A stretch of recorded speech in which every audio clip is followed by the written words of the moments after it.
Yeah. Aloha, my brother. Hi there. How you doing? I'm doing well, and yourself? I'm doing well too. Thank you for asking. And can I adjust my levels to be nicer for you, or how's that working? I'm hearing you well. Very good. And just a huge aloha and mahalo. What a thrill it is. Welcome to the show and our off-the-road interview series that we're doing here. Sending you just a gigantic welcome. Well, you know, Hawaii is a special place, and I'm really happy to be coming back. I was there for Christmas. Yeah. Yeah, I was in the Big Island, and we went up to Hilo and had a nice trip around the island. Spent a few days there, and I like the Blue Note a lot. So I played there once before, and so I'm very delighted to be coming back. They've had a tough time, you know, moving acts around and being closed for a while and whatever because of this pandemic. We'll talk a little bit about what is in store in your performances. Good lead in to these shows tonight through Sunday there. What kind of stuff? Yeah, sure. Well, I've got probably 30 albums out, and 20 of them have been in the studio, and I have three number one records around the world, Crying, Vincent, and American Pie, and those three records and the albums were all, you know, top 10, or in some cases best ofs were number one. So that's why I was able to tour the world for the last 50 years. And I'm always putting things out. I got a new album ready to go the end of this year or sometime in this year called American Boys. And, you know, what I do is I have a band with me. I won't have my full band, and I like to do a little stripped down thing when I play the Blue Notes. So I'll have a great upright bass player and a wonderful guitar player, Kerry Marks and Brad Albin, who are guys who have been in my band for 20 years. And a lot of times on the bigger shows, I'll have bass, drums, guitar, you know, and we rock and roll and we're loud. Right on. But the Blue Note, I like to do some more intimate things, as well as some rock and roll too, because the bass, the trio sound can be quite intense when you have a great bass player and guitar player, which I will have there. That's going to be a lot of fun for folks, it sounds like. And when we think about, and you already, you know, sort of mentioned it's wild to be touring during this time. Things are very different in the country, and with the touring scene, it's impacted venues and so many people impacted. Are there any stories to how the pandemic has affected your life, or just wild, scary, or dicey stories that are important to share during this unreal time? Well, it really is amazing. You know, I lived all these years and everything was sort of, you know, you could anticipate certain things. And then all of a sudden in February 2 years ago, everything stopped. Everything stopped. Right. The whole country stopped. The whole world stopped. The ozone layer closed because people weren't in their cars anymore. People moved into their houses. Psychological changes. Me, I am an observer, and I'm almost like a free radical. So I am not connected to society. I've never had a job.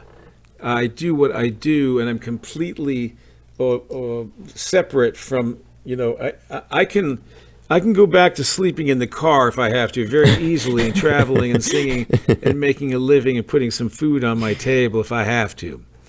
So, you know, but the fascinating thing is over these 50 years, I've become wealthy.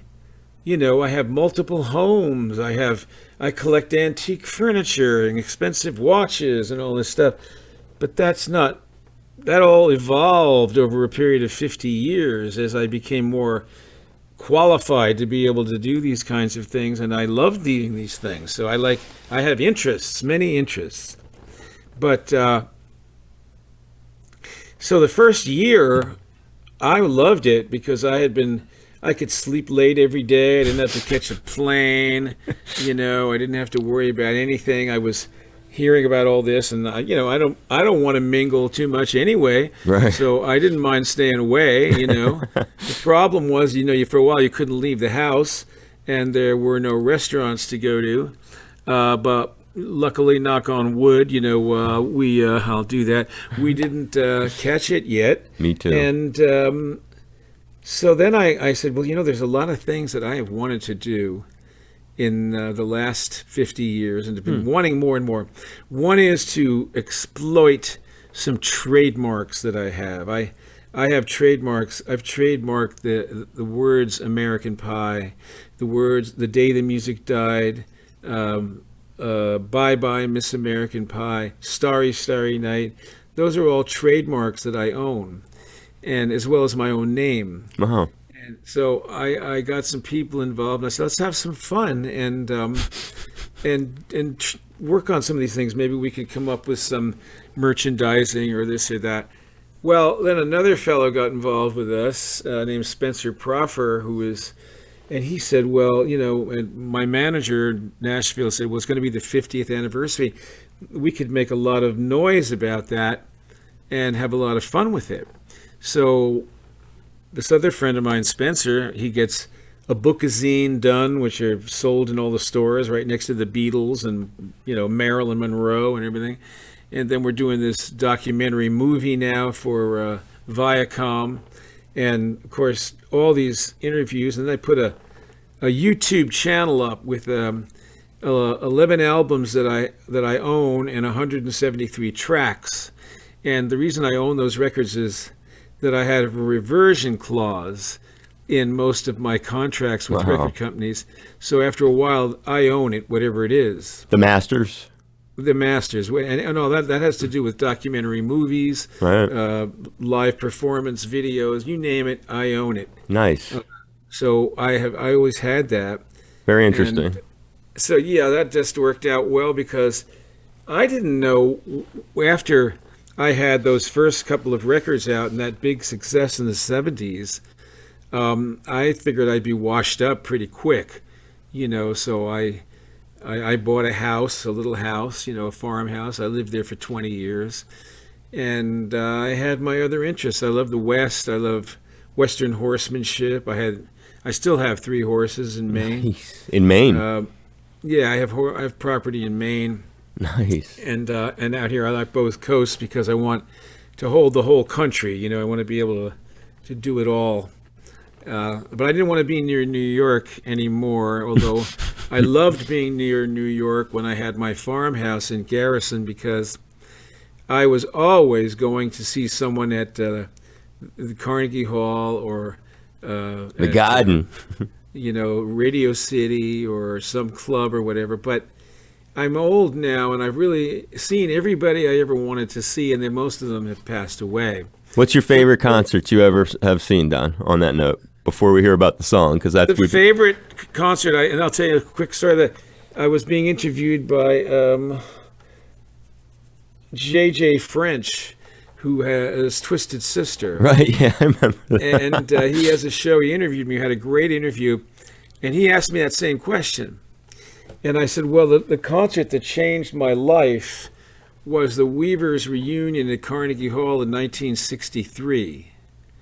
And at that point, I knew quite a few of the members of that group, but it was a remarkable. He said I was there. Wow. Because his mother had been kind of a lefty, right. A left-wing guy, and he was so nice to me. He said, your song, American Pie, when I was about as low as I ever was, made me realize that I loved being a musician, and that's what I would do. It didn't matter whether I was up or down, The song did that for me, and I want to thank you for that. And I said, well, I'm so glad we were at that show together because, it just shows you how this music reaches out. You don't know who's going to be there and what they're going to go on and do. No, that's such a great point. I mean, and that's so this is one of those, and that's a good point about the song being inspirational, the song being something people can lean on in times when they have challenges in their life. And that's right. And music is so important to us now and has been these last 2 years. Exactly. But when you talk about your career and how long it's been important for people the whole way, certainly for that cat in Twisted Sister. So turn to the song, give us the story before we hear a little bit, because Don is going to join the ranks of Al Di Meola and Herb Alpert and George Benson and Ivan Neville and everybody who's been playing live on the show. So many more cats. But before you give us a little snippet of this classic, your classic, tell us about the story of how it came to you, American Pie, how you crafted it, any fun aspects to it you just love remembering. Well, I had this obsession with Buddy Holly, and I was always going back to his death, which I saw when I was a paper boy. So I'm the paper boy in the song. I've never had any other job but to be a paper boy. I learned to make money with music from the time I was 16 on, and never had a job, ever. I never worked for anybody. Why? Because I realized that I am unemployable. I wouldn't take any guff from a boss. It would last a week and I'd be fired. So I knew that about myself, and I was so happy because I had one thing that I loved to do, which was to sing for people and play the guitar and write songs. And the thing that was good about it was that it forced you to stay in shape. You couldn't let yourself go. And I still can't let myself go, and I'm 76 years old. I want to keep myself in shape and together as much as possible because I don't want to go on stage and be an embarrassment. Right on, brother. There are too many people that do that. You see them up there croaking around and you say, what is that? They should be in the hospital. And I don't want that. So I think that's been great. It forces you to take stock of yourself, Sure. And make sure you stay within certain parameters. That's that. Also, the physicality of performing and singing is a health thing for me. It's like going to the gym, and I've really missed that in these last 2 years. I've gone downhill a little bit, and I can't wait to start working out and going there and singing for 2 or 3 hours, and really getting that feeling, because it's the greatest high in the world, really, to get that energy going. And you have so much more energy than you realize. I know I'm digressing, but I think it's important to say this. I was an asthmatic and quite a sick child, and my father got me on a swimming team, and I was taught for about 6 years when I was like 12, and the coach was the coach of West Point. Oh, wow. And he was rough, and the real guys, the big hot swimmers, they would do a harder workout, but we did a very hard workout, and the asthma all left me, and this good feeling of well-being came over me, and I was breathing. So my singing has always been on the bel canto side, That's why I can do a song like Crying, because I have the breath control to sing it the way that I want to sing it. Right. And these other songs that I do, Vincent, American Pie, whatever, they require a lot of breath control. And so it all worked together in order to give me a happy life, and then I'm doing things for people. I'm giving them songs and ideas that they use. They like Wonderful Baby for their baby, or And I Love You So they get married to. Or, sure. Vincent, they learn about Van Gogh and they love going to see to see museums and things. So I've had all these stories, and then American Pie, of course, starts you talking about the direction of the country and rock and roll and so on and so forth. So this all comes from folk music, which is these are useful songs, protest songs, children's songs, work songs, ridiculously silly songs. And there's a lot of songs in folk music that have nonsense lyrics. Nottingham in Town is a song that Bob Dylan used the melody for Masters of War.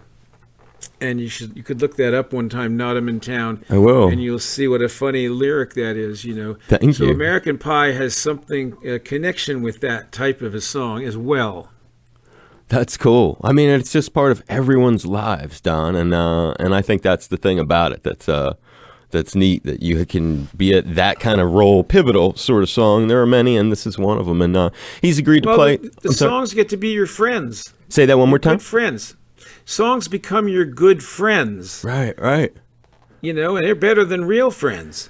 Right. Exactly. Well, because there's a lot of truth to that, because they don't really let you down. They're sort of invincible in a lot of ways, and that's a very interesting point. And I know what you mean, because you lean on them. There are so many different songs that you lean on. And that's one of the neat things about our series. We had Pat Simmons from the Doobie Brothers. I don't know if you know Pat, but he played Blackwater for us, and that's again. I think about American Pie. There are some songs that we all are just like from a certain generation. I'm so thankful that I was able to do something that, number one, was exactly, I never did anything that I didn't want to do in my whole life. I've done exactly what I wanted to do.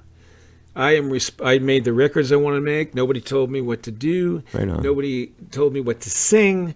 Every song I've ever written is exactly what I want to say.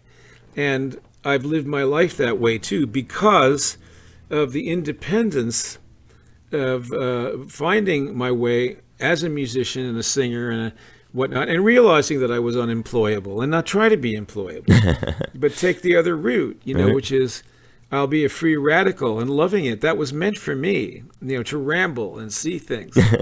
So that's what I do.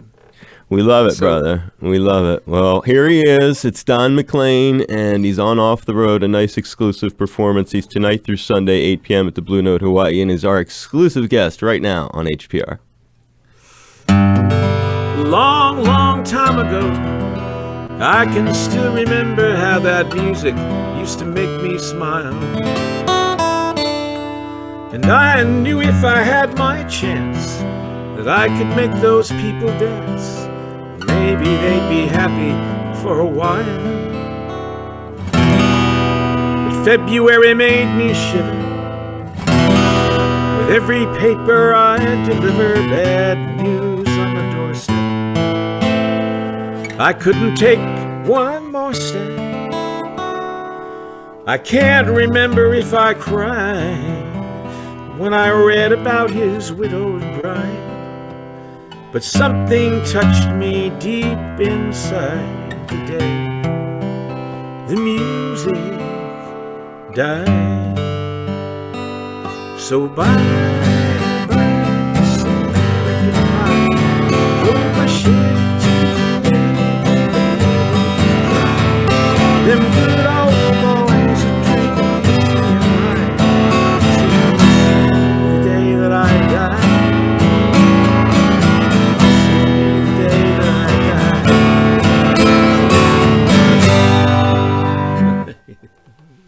You are the man, Don McLean, and joining us right here on member-supported Hawaii Public Radio and All Things Considered Off the Road. Getting a nice special one today that I won't forget. And you're joining great company, brother. Herb Alpert, Al DiMeola, Soul Asylum's Dave Perner, George Benson, like I was saying. Third World, we just had. Cat Core was on here. Stray Cats, Dave Mason, Randy Brecker, Steve Morse. Now we've had you. And we hope that the show is fun for folks Friday through Sunday. It's tonight through Sunday, 8 p.m., Blue Note, Hawaii. Did you have fun with us today, Don? Yes, I did. I enjoyed your questions, and I enjoyed you not interrupting my answers, so I appreciate it very much. Good man. Thank you, brother. I appreciate what you just said. Aloha, it's Don McLean. You are right where you should be. It's All Things Considered on HPR. I was a guest on the Off the Road series. Well, I had a lot of fun with my friend Dave Lawrence on the show today. Yeah, and he says he's got a lot of great members, but he'd like to have a whole lot more. Well, you think about it and kick a little dough our way. Please join our ohana today. And a big mahalo. You're the man, Don. God bless you, brother.